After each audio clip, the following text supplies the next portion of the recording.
What is up, guys? It's Andy here. Welcome back to Painfully Honest Advice. So I wanted to record this video and tell you guys a little bit more about me. And I'm going to try to keep it pretty organic in this video, and hopefully I don't have to do too many cuts, and I'm going to try to free flow a little bit more so you guys get to know a little more about me.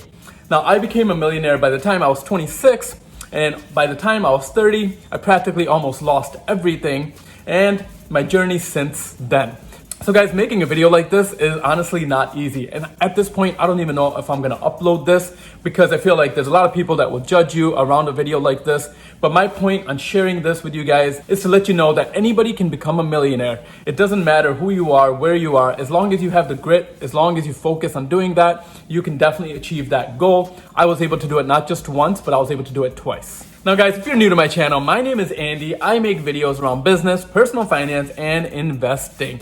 I created this channel to be able to influence others in regards to how to better control your finances, how to budget, and how to learn more in regards to the finance world. If you want to invest in real estate, if you want to take advantage of the stock market, or if you want to open up your own business. Now personally, I own multiple businesses that I'll share with you guys in this video. Plus, I have investments in real estate and I have investments in the stock market. So everything I share on my channel is very practical because it's my experience and it's the things that I've gone through. And my goal with this channel is to be able to influence others or to be able to show others so they don't make the same mistakes that I did. And hopefully there's something there to be learned. So in this video, I am going to share with you guys my background as well as how I became a millionaire in business and in real estate at the age of 26. And then after that, I did fail, and I'll share that with you guys as well because that was honestly one of the hardest things, to see all your businesses go down and to be able to go back to nothing. But then how I was able to rebound and become a millionaire again by the age of 33. Okay, so I think it's important that you guys know a little bit more about my background so you understand how I got to this journey and how I got here today. Now, while I was in middle school and high school, I actually helped my parents out. My parents actually owned their own business, and it was a local restaurant. And basically during middle school and during high school, I would help my parents out on the weekends as well as during summer break. Now summer break, while all my friends were hanging out or doing stuff together, I was actually helping at the family restaurant, and I was working like 12 to 14 hour days. But I think that overall helped me get to where I am today. But as soon as I finished high school, I actually went to a state university. And now while I was in a university, I actually had a part-time job the whole time, as well as I would help my parents out during summer breaks. Now the whole time, while I was working part-time, I saved up all my money. I've always been huge into saving. So that was something that I learned early on, is to be able to save your money or to be able to reinvest your money so you can let it grow for you. And while I was going to the university, my senior year, I actually got a full-time opportunity to work for a Big Four accounting firm.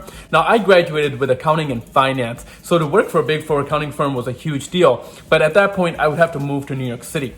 So I ended up taking that opportunity and I accepted the position, but I actually only worked there for about 1 year because the cost of living in New York City was extremely high, and basically at that point, anything I was making, I wasn't saving. And I wanted to save up at that point so I can actually buy my own property or get into real estate or open up my own business. So at the same time, I started applying for jobs locally in my local market. So after leaving the Big Four accounting firm, I actually got a job with a financial institution, which was HSBC, and I actually worked there for about 5 years.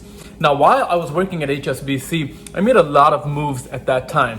I actually bought my first property, which is the property that you're seeing here behind me. I mean, you can't see much, but this was my first property, and it's my house that I purchased when I was 24 years old. And at the same time, while I was working in corporate, I decided to open up my own business. Now, I grew up in the business world, so I knew my passion was to always open up my own thing because I wanted to be my own boss. Now, my first business I actually opened up was an ExxonMobil gas station and convenience store. Now, I dealt directly with ExxonMobil to purchase the property, and the property cost me about $650,000, and that was at the time my biggest investment, and it took a lot of work, but I didn't want to leave my corporate job at the time because that was actually bringing me cash in. So I ended up keeping my corporate job and opening up my first business at the same time. So I was doing all this by the time I was 24. I had my first property that I owned, as well as I bought into my first business and I actually owned that property as well, along with working in the corporate world. So I had cash flow coming in and I was gaining experience. So at this point, I probably had over 500,000 of my own money invested. But it didn't really end there. Now, at the time, while I was doing this, I was saving up all my money as I was making money from my first business, which was the ExxonMobil convenience store and gas station. Plus, I was making money from my corporate job. Now, I saved up all this money, and about a year later, I decided to get into another business, which was a frozen yogurt franchise that I started. Now, by the time I was 26, I actually had opened 7 locations of this frozen yogurt franchise, and I had over $1.8 million invested. Now, I can tell you guys, opening up your own business is one of the hardest things that you can do. Now, I opened up my first business. I gained a lot of experience from that business. I had to create a business plan. I had to come up with financing. And along the way, I was actually able to meet a lot of people that were able to help me throughout that business. And the business started off on an extremely good note where we were cash flow positive and we were growing at such an extreme rate. And by the time I was 26 years old, I had over $1 million in net assets. With having so many businesses, I was having a lot of cash that was coming in, but I was reinvesting that cash every single time. And shortly, within a 2-year time frame, we had certain locations that were just not profitable anymore because the frozen yogurt trend was just declining.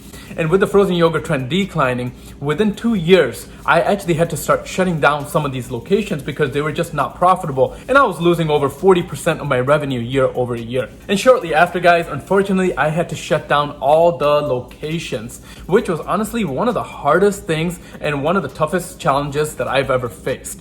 Now, shutting down something that you're so passionate about that you actually built up was one of the toughest things. And at that point, everything that I had saved up went into paying off the debt and went into closing these businesses down. So I actually had to restart everything by the time I was 28 years old. So that was a really tough pill to swallow, because at that point I had to shut down all my businesses and I just had my one business that I started with, which was that ExxonMobil business. But apart from that, I had to go back into the corporate life because I didn't have enough cash flow coming in.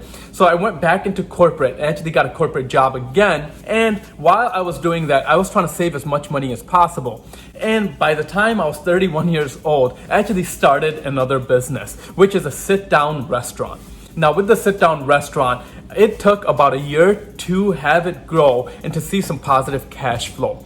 Now, at the same time, while I was doing that, I had money coming in from my first business and money coming in from my corporate job. So as the restaurant was becoming more and more successful, I knew I wanted to leave my corporate job eventually. And finally, I got an opportunity to open up my own investment and insurance firm. So I took that opportunity and I left my corporate job because I knew I wanted to open up my own business and I knew I did not want to work for somebody. Now, at this point, I own my own financial firm where we sell financial service products as well as insurance products. So this was a great opportunity. And I feel like at this point, everything that I've done in the corporate world, working in financing, working in insurance, or working in accounting has led me to this. So while I look back at all of this, I made a lot of mistakes up front, but the good thing was I learned from my mistakes and it brought me to where I am today. And now, just in the last year, I was able to make some additional moves where I bought my first duplex property and I'm in the process of opening up a second restaurant, which is going to be a sit-down restaurant as well. So I share all this to show you guys that, hey, you can do this as well. I started everything from scratch. I was never given a dime around anything. I had to start from scratch when I opened up my first business, when I opened up my frozen yogurt franchise locations. Then everything went downhill and then I was able to do it again the second time around. So now I'm sharing this because you can do this as well. Now, I'm not trying to show off by any means. So if it's coming across that way, my apologies on that. But what I'm trying to show here is that you can do this and anybody can do this. I'm just another normal person that just has the grit, the competitiveness to be able to do this all over again. So my final piece of advice is just to stay consistent if you want to become a millionaire. Now put that as your goal and focus on it and put a timeline around it and make small little steps to get yourself there. Whether you're saving up for real estate, whatever you're planning on doing, whether it's opening up an own business or whether starting a YouTube channel, whatever it may be, focus on it, put it on your agenda, and read that every single day to be able to motivate yourself. But guys, that's my story, and I'm gonna let you go at this point. Hope you guys enjoyed this video. For content around business, personal finance, and investing, make sure to subscribe to the channel. And thanks, fam, for watching this. I will see you guys at the next one. I'm out of here.